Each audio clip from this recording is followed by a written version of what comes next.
My name is Joachim Morkant. This story is based on a real patrol call in a Midwestern city of approximately 150,000 people.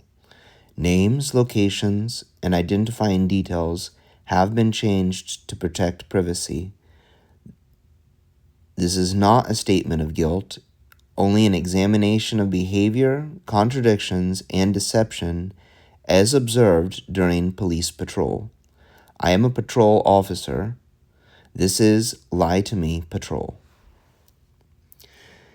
People often think that wanted means someone is dangerous and is about to get caught. Most of the time, however, it means someone wants someone else to be punished. And those are the calls where lies often show up first. I was on patrol with my partner, riding in the passenger seat, reading through calls, and making decisions about which calls we would take next. One entry immediately caught my attention. Wanted. In my city, those calls come out frequently. It's a high crime, high traffic area, and people tend to know each other's business, especially when warrants are involved. My initial assumption was simple. Someone recognized a person with a warrant and had called it in. It was around 2 a.m., and the temperature was hovering around 0 degrees Fahrenheit. The call notes were minimal. It was a white female, short brown hair, dark or brown coat, sitting outside a Kroger, and wanted for a stolen vehicle. Vague, but at that hour still worth checking.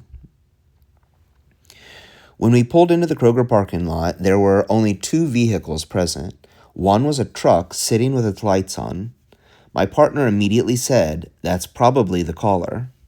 Out front, sitting at a picnic table used by employees on breaks, were 2 people. A white woman with short brown hair in a dark coat.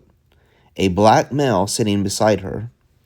What immediately stood out was not just who they were, but where they were. They were sitting outside, talking in 0-degree weather, showing no urgency to leave, no pacing, no obvious distress, just sitting there as if the temperature did not matter. It was unusual, not criminal, but unusual. The call notes gave us an additional detail that the woman's name was supposedly Reagan. We approached and asked the woman her name.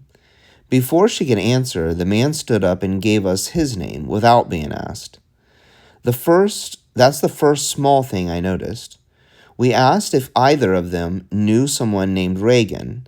The man said, "Ronald Reagan?" He kept interrupting throughout our interaction while we were trying to speak to the woman. That behavior also is not a lie, not necessarily a lie anyways, but it is an attempt to control the interaction. The woman finally answered and identified herself as Mercy.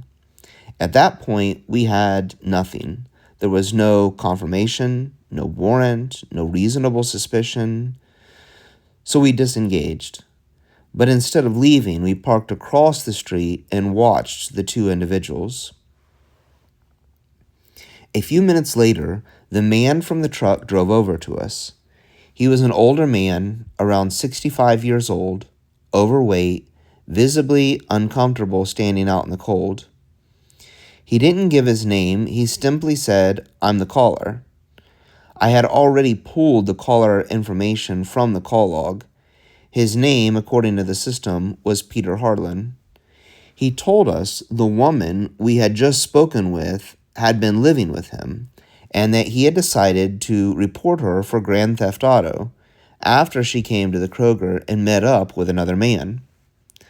That detail mattered, not because it proved anything, but because it introduced a motive. In my experience, when an older man is providing housing, transportation, or money to a younger woman, and the relationship ends abruptly, the accusation that follows often isn't about property, it's about control. Near the end of the conversation, we asked him to identify himself, to which he refused. He said, "I've already told you too much. I'm not giving my name." We had no legal reason to compel him, but the refusal itself was also important. People telling the truth rarely feel that they've said too much. My partner asked the man about the stolen vehicle specifically. Harlan identified it as a white Toyota Tundra and gave extremely specific directions. Wayne Avenue, left on Buckeye, left on Brown, first alley on the right, halfway down. The directions were unusually precise. At that point, I suspected two things. Either the story was entirely fabricated, or at least majority of it was fabricated, or the accusation wasn't about theft at all, but about retaliation. We had another officer keep an eye on the people at Kroger while we followed the directions. I did not expect that we would find anything when we arrived. We did, however, find the truck. We wiped the snow off the license plate and ran it through our system. It came back as a stolen vehicle. At that moment, the call shifted from interpersonal dispute to legitimate investigation. I pulled the original stolen vehicle report. The truck did not belong to Peter. The person in the call had identified that Mercy, who was identified as Reagan in this case, borrowed the truck, returned the keys, claimed that she hung them on the wall, and that he later saw the truck being driven away. The same report also stated that he had been asleep, that he did not realize the truck was gone at all until he had awoken. Those statements were not both true. This is something we often see in cases involving romantic or transactional sexual relationships, especially when transportation or housing is part of the arrangement. The boundary between consent and revocation of consent becomes blurry after the relationship ends, and when that happens, accusations usually follow. The original report had identified that Mercy, or who the woman identified as Reagan in the report, had both come back, told the owner of the truck that she was leaving the keys on the wall, and then as he went to put on his shoes, he sees her driving off in the truck. And then later in the report, the original writer identified that there was an inconsistency in the narrative because the reporting person later says that he never knew that his truck was missing until he had later woken up. My partner and I returned to Kroger and detained the woman. She again identified herself as Mercy Perez. She complied fully, at least in the beginning, and allowed a weapons search. She provided her full legal name, date of birth, and address. She said that she did not have a phone, which was true. When we had searched her, or when we had gave her a pat down and checked her for weapons and such, she did not have a phone on her at that moment, but the consistency in her narrative also mattered. I could not locate her through the state database, but I did find records from New York, which she had already told us about. She had stated that she had recently moved from New York. Her statements consistently aligned with the verifiable information that I had. This also mattered. My partner began reading her Miranda rights. Immediately, Mercy became visibly distressed. She talked over him. She asked him questions. She couldn't stop speaking long enough for him to finish or even make it halfway through reading the Miranda rights to her. People often believe that Miranda means arrest. It doesn't. During this, she made spontaneous statements. While my partner was attempting to read the Miranda rights to her, she said, "I didn't steal the truck. He let me borrow it." Her reaction was not defensive in the way liars usually present. It was fearful, confused, and reactive. By this point, a broader pattern had emerged. Mercy appeared to move between older men who provided housing, transportation, financial stability, and when those relationships ended, she was accused of theft.